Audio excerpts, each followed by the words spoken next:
বিসমিল্লাহির রহমানির রহিম। প্রিয় দেশবাসী, আসসালামু আলাইকুম।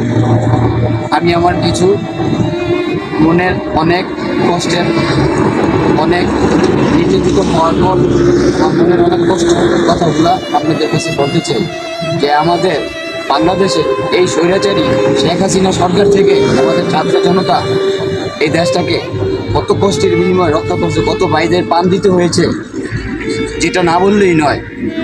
কারণ বললে আমার কষ্টে বুকটা ফেটে যায়।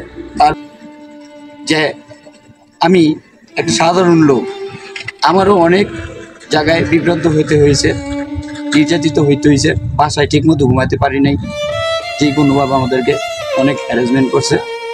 তো আমাদের ছাত্র জনতার মাঝে অনেক কষ্টের বিনিময়ে আমাদের দেশটাকে রক্ষা করছে।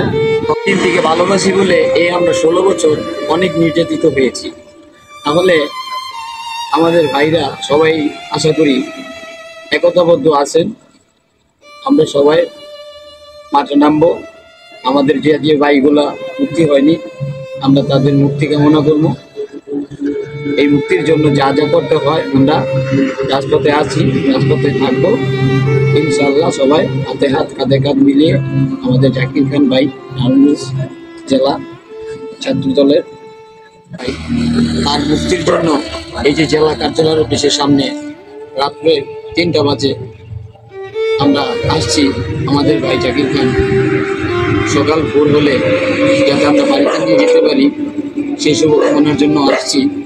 আর আমার ভাইকে যদি না ছাড়া হয় তাহলে আমরা মাঠে নেমে কি করতে পারবো, এটা সবাইকে দেখিয়ে দিব যে আমাদের ভাইকে মুক্তি কেন দিচ্ছে না, কেন দিবে না।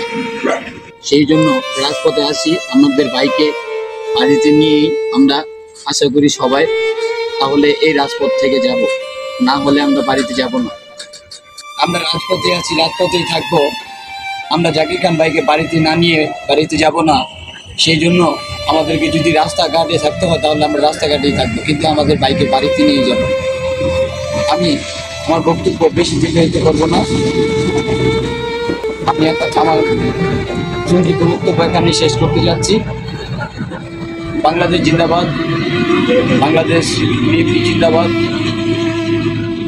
বাংলাদেশ ছাত্র সমাজ জিন্দাবাদ।